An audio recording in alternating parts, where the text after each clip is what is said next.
Shalom. I'm coming to you today with a video.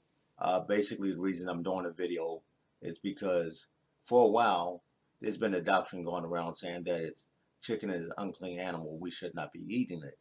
And they base this knowledge off of their understanding or misunderstanding of Wayiqra 11:20 or Leviticus 11:20. Now, I want to look at this in the Hebrew to see what we can get or glean from what the scriptures actually say in the Hebrew. So here we go. This is Wayiqra, um, Wayiqra 11:20. Start there, and we're gonna go down to the 23rd verse. It says, "Kol sheretz ha'op ha'olek al arba sheketz hulachem." So this is saying all, whole, the word for all. Sheretz means to swarm.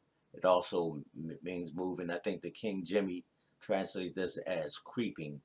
Ha'of, oaf, the root ayin wav pei is anything with wings. So it can be a bird, it can be a insect. Okay, so that's what oaf is. I think the King Jimmy translate this word as foul, which is what usually gets people twisted in their understanding. This is not talking about a bird, and we'll see that haholech that goes that goes al arba excuse me, that goes upon four sheketz hu. It's an abomination lachem to you.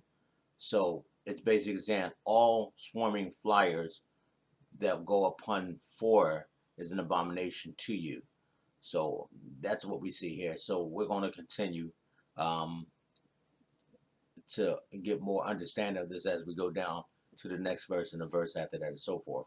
So Arba is speaking of four. Now what I've been seeing is people saying that these four, because chickens don't have four legs, that this is not talking about the four legs, it's talking about the four toes. And we'll see that this is actually talking about four legs. We'll see it later on in the verse. But they think this is the ending of the previous narrative where it's talking about what birds we can eat and everything. But this is no longer talking about the birds, and we'll see that soon. So once again, that is based off of the King Jimmy Bible, which is erroneous in a lot of ways. But let's continue. Next verse.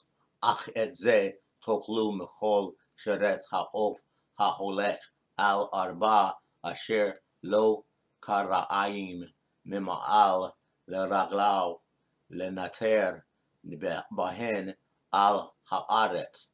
So ach is the word but. Et is the direct object mark. It's going to point to what the but is talking about. So the but this, ze, this, toklu, you shall eat, mechol, from all, sheretz, swarming flyers, ha'of, sheretz, ha'of, ha'holek, that goes upon al arba, that goes upon four, asher, which, lo, to him. Now, lo, this lo is in the carry. This is actually how it is read. It's read as lo, meaning to him. But you'll see they have what you call the Ketib form, which you will see more likely in some other Hebrew translations. So the Ketib says lo, which is not. But this is how it's written, but the understanding is in the Keri is to him. Kara'ayim. Now the Kara'ayim is the area of the legs from the knee down to the ankles. Kara'ayim. So it has this area that's mima'al from above, la ragla that's above his feet, okay, to the feet of him, right? So the root resh gimel lamet is feet. So if this was talking about the toes of the chicken, this word would have been etzba, which etzba are fingers or toes. This is not etzba. This is the foot of him. Lenater, to hop or to spring, behen, in them. So they use their legs or their feet to spring al haaretz, upon the earth. So as we see so far, this cannot be talking about the chicken. Number one, chickens don't swarm, although they do have wings. of, once again, is anything with wings. And now it's going to tell you what it's speaking about, that has that swarm that has wings that go upon all fours, um, which to which to him has um, knees above the feet to hop in them upon the earth.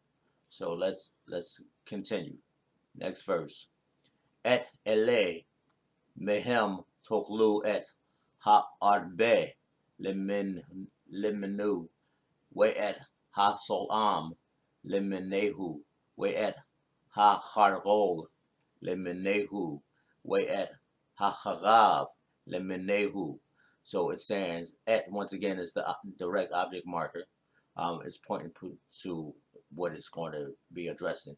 So these from them, meaning these from the ones that have knees above their feet that hop upon the earth, that you shall eat, and it points to what you shall eat.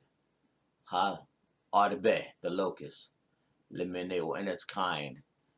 Wet hasolam, the bald locust, lemenehu, and its kind. Wet hahargol, hahargol is they translate it as beetle sometimes, but it can be a cricket. So we're talking about something with feet upon, that spring upon the earth. So it's a cricket, not so much of a beetle.